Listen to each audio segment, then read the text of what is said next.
사도행전 17장 10절에서 15절까지 말씀 우리 번갈아 가면서 읽겠습니다.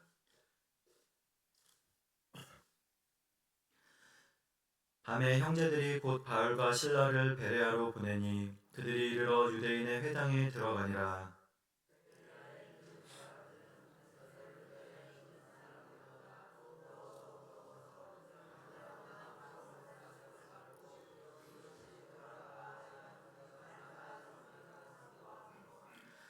그 중에 믿는 사람이 많고 또 헬라의 귀부인과 남자가 적지 아니하나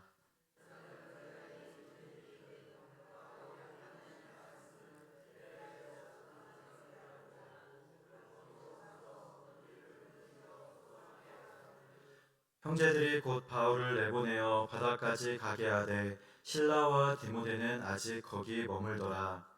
바울을 인도하는 사람들이 그를 데리고 아덴까지 이르러 그에게서 실라와 디모데를 자기에게로 속히 오게 하라는 명령을 받고 떠나니라. 아멘. 네, 오늘은 간절한 마음으로 라는 제목으로 우리 말씀 나누겠습니다. 에베소서 4장 15절에 보니까 오직 사랑 안에서 참된 것을 하여 범사에 그에게까지 자랄지라. 그는 머리니 곧 그리스도라 말씀합니다. 우리는 하나님 나라 가는 그날까지 믿음이 성장해야 되는 것입니다. 범사에 그에게까지 자랄지니라. 그래서 우리는 예수님을 닮아가는 삶, 우리가 신앙이 성장해야 되는 것입니다.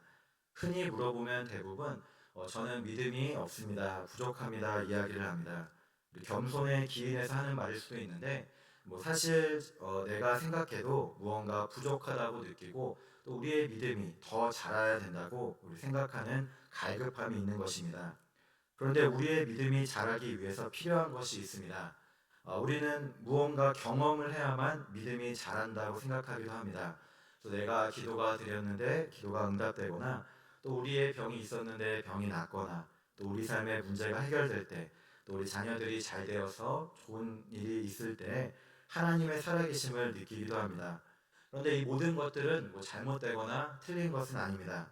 그런데 이러한 경험, 체험하는 믿음에는 한계가 있다는 것입니다. 하나님께서 매번 우리의 기도를 다 들어주시고 무엇인가 놀라운 일을 해주시면 감사한데 그것이 쉽지가 않은 것입니다.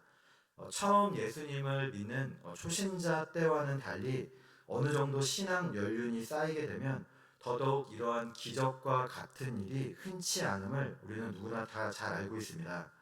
마치 이스라엘 백성들이 광야 생활을 하면서 초자연적인 기적으로 만나와 메추라기를 먹었지만 가나안 땅에 들어가서는 그렇지 않은 것과도 같습니다.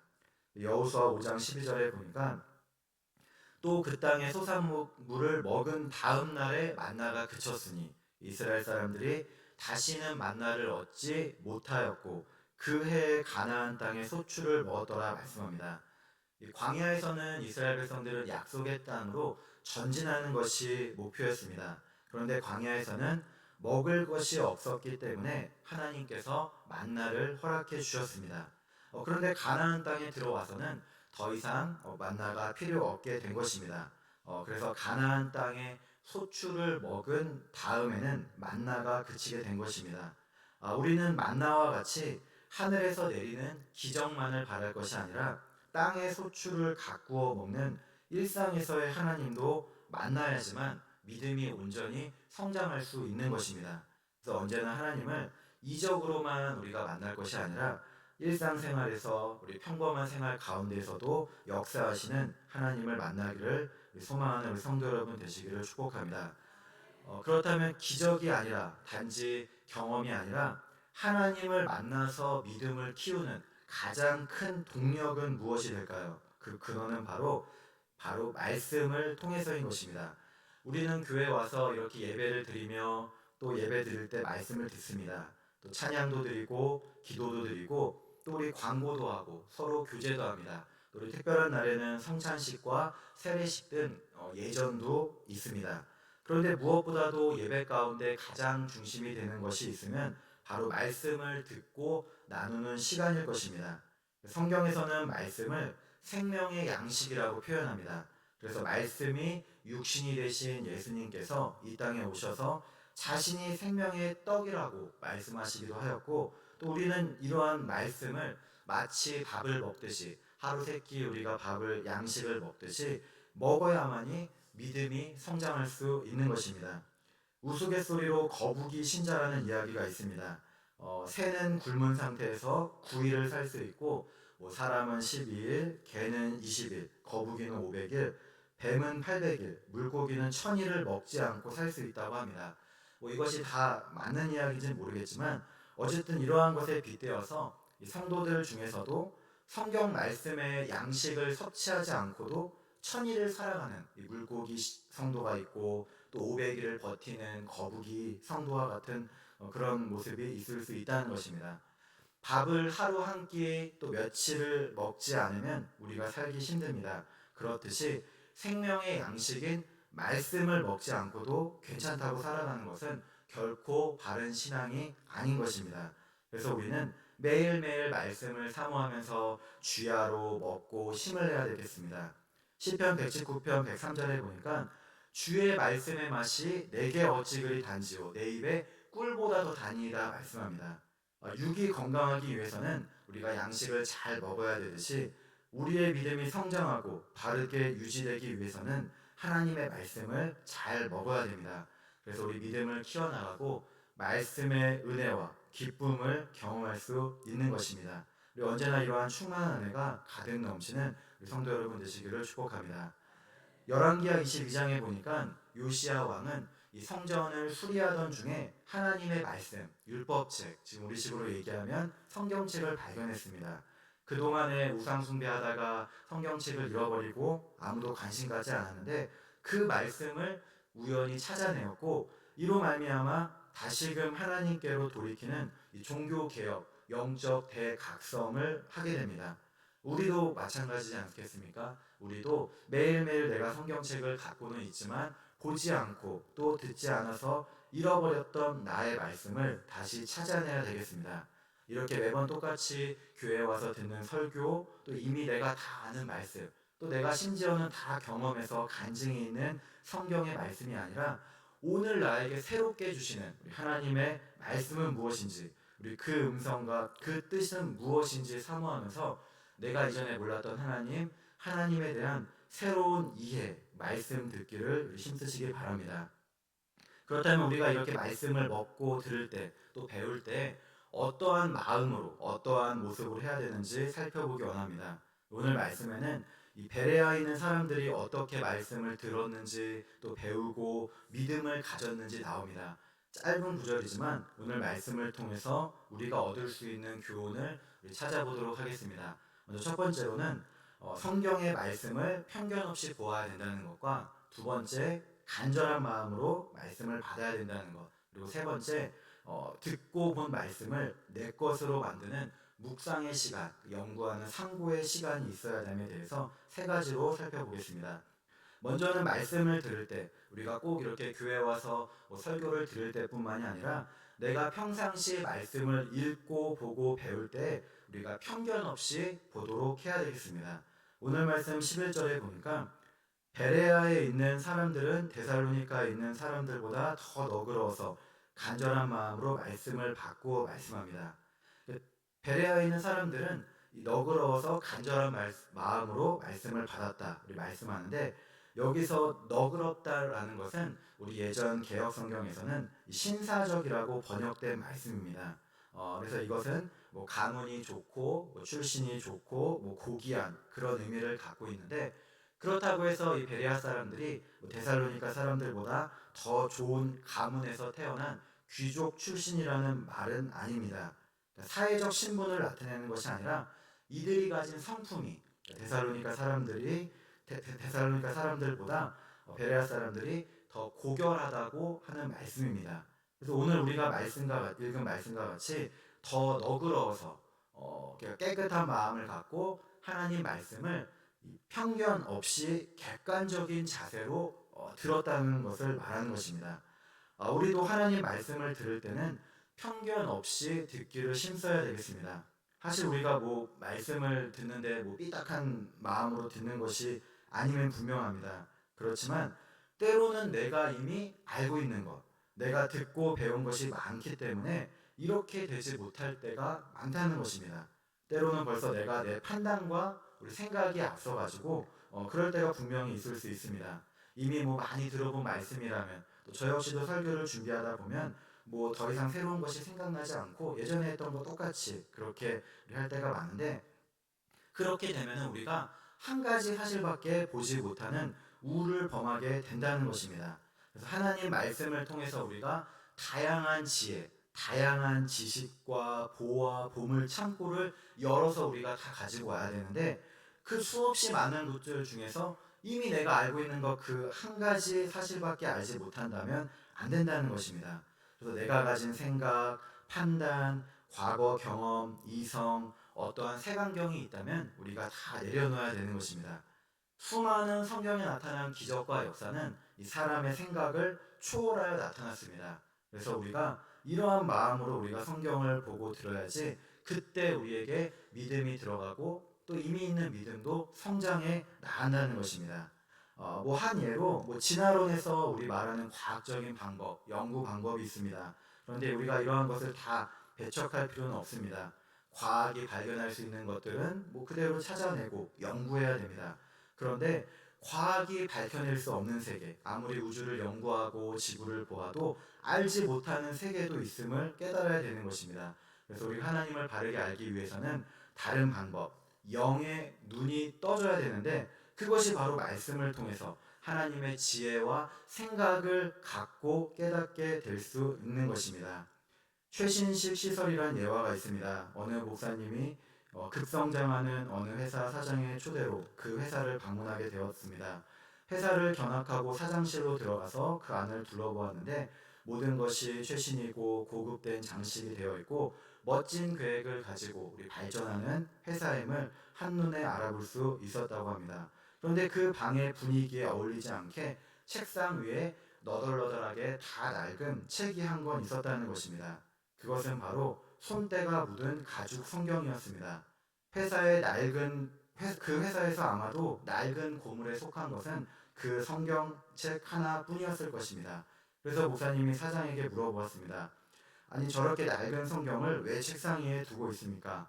예, 이 성경은 보기는 낡았지만 우리 회사에서 가장 새로운 최신식으로 첨단을 걷는 것입니다. 왜냐하면 제가 이 성경을 펼 때마다 하나님께서는 언제나 새로운 음성으로 저에게 새로운 아이디어와 신념을 주시기 때문인 것입니다. 그러므로 이 성경책이야말로 이 회사에서 가장 첨단을 걷는 최신의 시설인 것입니다. 그래서 항상 저는 저의 책상 위에 성경을 두고 있습니다 라고 했다는 이야기입니다.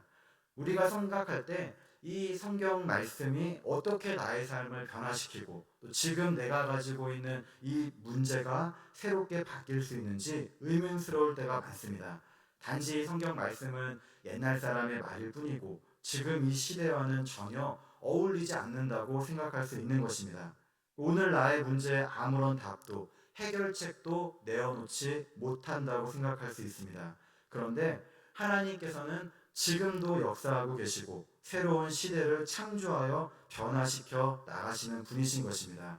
그리고 우리에게 말씀을 통해서 변화되기를 소망합니다. 우리 지금 내가 혹시 잘못 생각하고 있는 것은 없는지, 내가 잘못된 시각을 갖고 있는 것은 없는지 우리 말씀을 비춰보며 돌아보시기를 소망합니다. 열왕기상 4장 29절에 보니까 하나님이 솔로몬에게 지혜와 총명을 심히 많이 주시되 또 넓은 마음을 주시되 바닷가에 모래같이 하시니 말씀합니다. 솔로몬은 바닷가의 모래알과 같은 넓은 마음을 하나님께로부터 받았습니다. 그런데 이것은 바로 해박한 지식, 우리 지혜를 뜻하는 것입니다. 우리 삶의 모든 문제의 해답, 우리 삶의 길인 담긴 이 말씀을 내 판단으로만 보지 마시고 우리 넓은 시각을 갖고 보시기를 소망합니다. 언제나 하나님 말씀을 가까이 함으로써 내 생각이 바르게 정립되고 지금 오늘 나에게 주시는 하나님의 말씀이 무엇인지 우리 깨닫기를 소망합니다. 말씀을 통해서 새로운 눈이 띄어지게 해달라고 오늘 베레아 사람들과 같이 너그러운 마음, 우리 편견 없이 말씀을 보아서 우리 새로운 진리를 오늘도 앞으로도 계속 발견해내는 기쁨과 믿음이 성장하는 축복을 누리시기를 소망합니다. 두 번째로 우리 성경을 볼 때 우리 간절한 마음으로 봐야 되겠습니다. 우리 11절을 다시 보니까 베레아에 있는 사람들은 데살로니카에 있는 사람들보다 더 너그러워서 간절한 마음으로 말씀을 받고 말씀합니다. 베레아 사람들은 자신이 가진 어떤 지식, 지혜, 편견을 다 내려놓고 너그러운 마음으로 말씀을 받았을 뿐만이 아니라 간절하게 말씀을 받았다고 말씀합니다. 아마도 오늘 말씀에는 나오지 않았지만 사도행전 앞선 17장 3절에 보니까 데살로니가에서 바울이 전도하기를 예수님이 해를 받고 죽은 자 가운데서 다시 살아나야 할 것을 증언했는데 그 메시지를 이들이 간절히 들었던 것 같습니다. 그래서 이들은 구원에 대한 열망, 죄로부터 벗어나고자 하는 진지한 마음과 태도가 있었던 것입니다. 어떻게 하면은 우리가 구원받을 수 있는지, 그래서 십자가에 달리신 예수님이 하나님의 아들이라고 증거할 때 구약에서 예언한 메시아 그리스도라는 바울의 그 설교를 집중하여 들었던 것입니다. 그래서 이러한 간절한 마음이 있었기 때문에 이들 가운데는 믿는 사람들이 많이 있게 되었던 것입니다. 우리도 이러한 간절한 마음으로 우리 주님 앞에 나오기를 힘써야 되겠습니다. 우리 예배를 드려도 우리 준비된 마음으로 나와야 됩니다. 그래서 우리 흔히 하는 얘기가 예배 드리는 것이 집을 나설 때부터 또 마음으로 준비할 때부터라고 하지 않겠습니까? 말씀을 들을 때에도 우리의 마음이 잘 준비되어 있어야지 들리는 것입니다. 최근에 보니까 우리 교회 주변 논에 논을 갈고 모내기를 하는 것을 볼 수 있습니다. 저는 농사를 잘 모르지만 찾아보니까 이 농가리에는 논에 물을 잡고 하는 무 농가리와 논물 없이 하는 마른 농가리로 나뉜다고 합니다. 옛날 어르신들이 그러신다고 합니다. 옛날에는 이 소로 논을 갈다가 그 다음에 경운기로 갈았다가 지금은 트랙터까지 왔는데 당연한 이야기겠지만 예전에는 이제 소로 이 논이나 밭을 갈고 썰매질을 하는데 그것이 이제 나무로 된 것으로 했다고 합니다. 근데 이렇게 나무로 된 썰매로 논을 썰었는데 그때 당시 쇠로 된 썰매, 그러니까 철로 된 썰매가 나와서 그걸로 소가 걸쳐서 썰매질을 하면 아주 좋았다고 합니다. 근데 그 뒤로 경운기가 나오고 지금은 이제 트랙터가 있으니까 완전히 다 갈아엎고 로터리를 치고 하니까 아주 옛날보다 많이 좋아졌다고 합니다. 물론 농사를 짓는 것이 참 모두가 너무나 힘들고 어려운 일입니다. 우리 지금 교회 옆을 보니까 모가 심어진 논도 있고 또 아닌 곳도 있고 또 새벽 기도회도 끝나고 보면은 불빛을 비춰가면서 그런 트랙터인지 그런 것들이 이제 움직이는 것이 보이는데 지금 보령시에서도 지난번에 차를 타고 도로를 가다 보니까 이안기에서 떨어졌는지 이 도로에 모가 이렇게 떨어져 있기도 하는데 지금 이렇게 농가리를 하고 모내기를 하고 있는 것 같습니다. 우리는 하다못해 텃밭을 하나 바꿔도 이 밭을 다 갈아줘야 됩니다. 농가리뿐 아니라 보니까 논 고르기, 논두렁 바르기, 논 썰기 등 이런 다양한 작업들을 하는데 이렇게 하는 이유는 흙을 부드럽게 하기 위해서 또 퇴비나 비료가 고루고루 들어가게 하고 또 잡초가 생기지 않고 또 해충의 알이 흙 속에서 이제 깊이 묻혀서 죽게 하는 등 이유로 한다고 합니다. 성경에서는 우리의 마음밭이 어떤 밭이 되어야 된다고 합니까? 우리의 마음밭이 옥토밭이 되어야 된다고 합니다.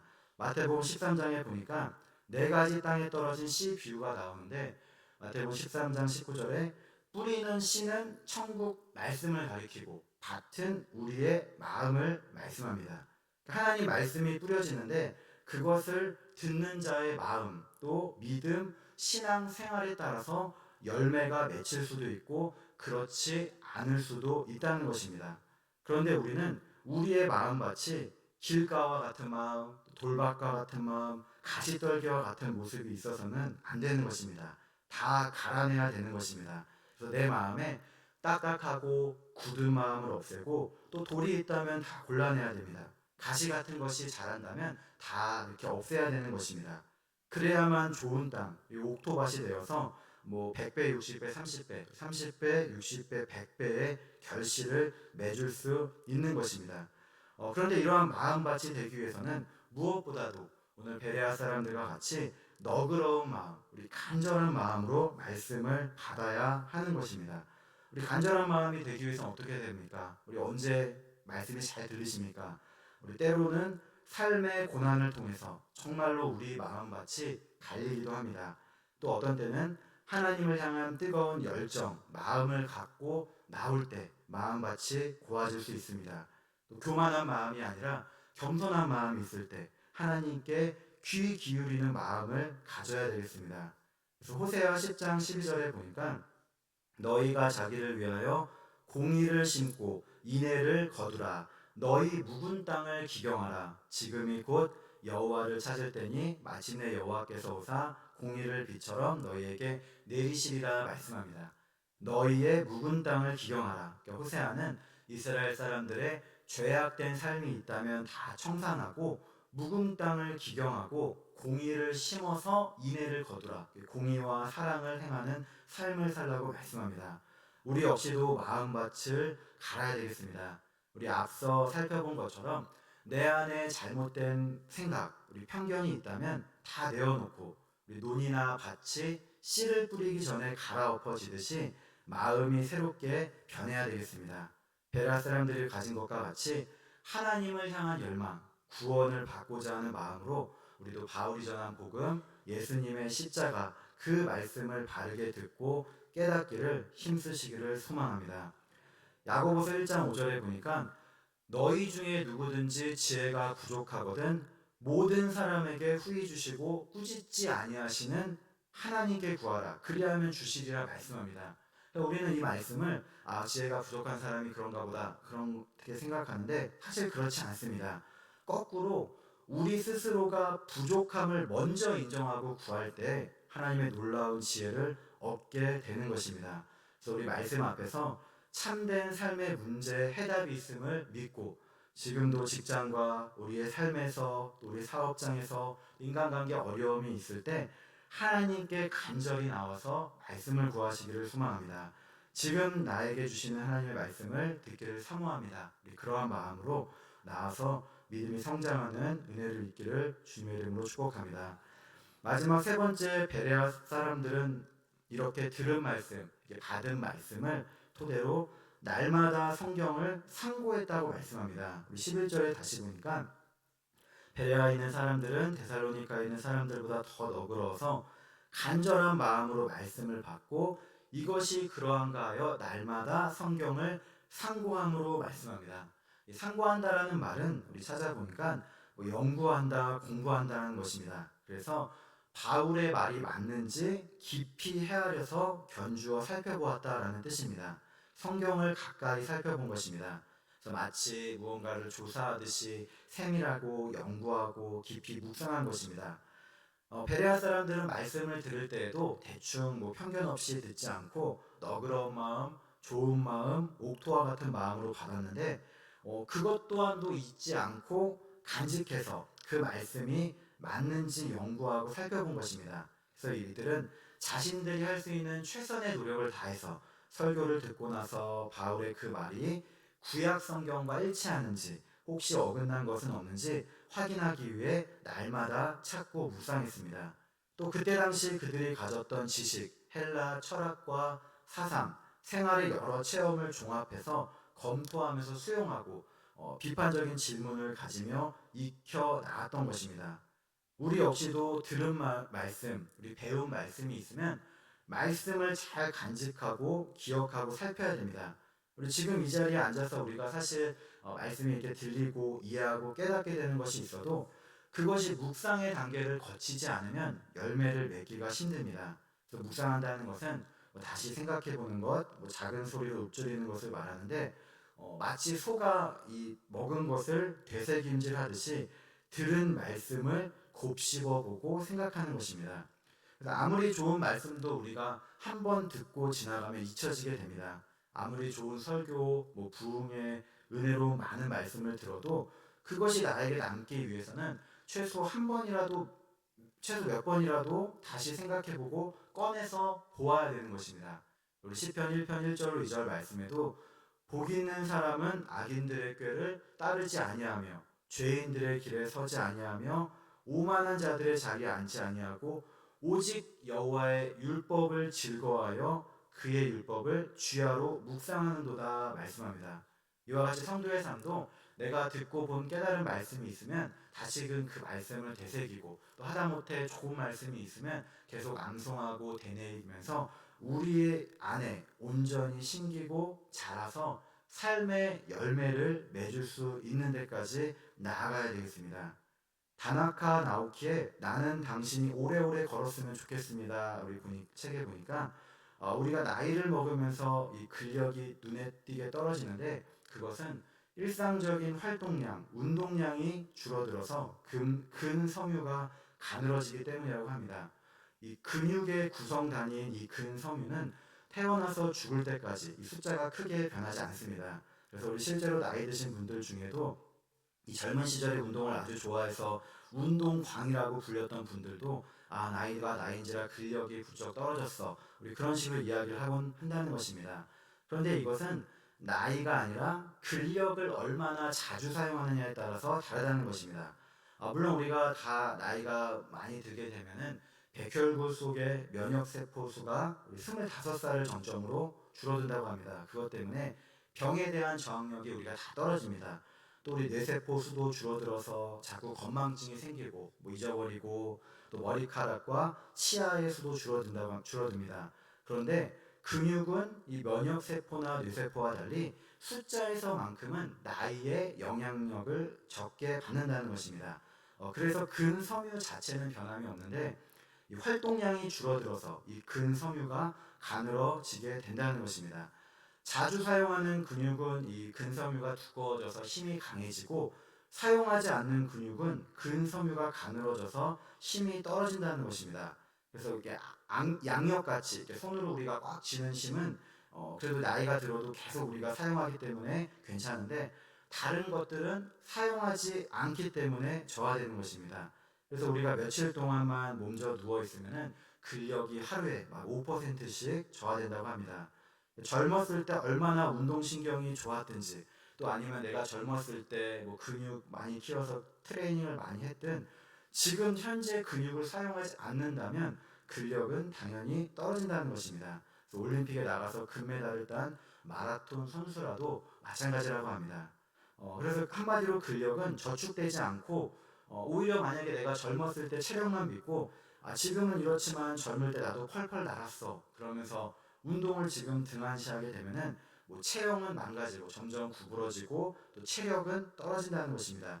반대로 나이가 들어서도 근육을 계속 움직여서 사용하면은 왕성한 활동을 이어가게 된다고 합니다.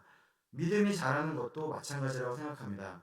우리 과거에 내가 열심히 헌신한 것들이 우리 많이 있습니다. 헌신하고 또 봉사하고 또 내가 믿었던 하나님, 경험한 것들이 아마 우리 모든 분들 다 책으로 쓰면 수두룩할 것입니다.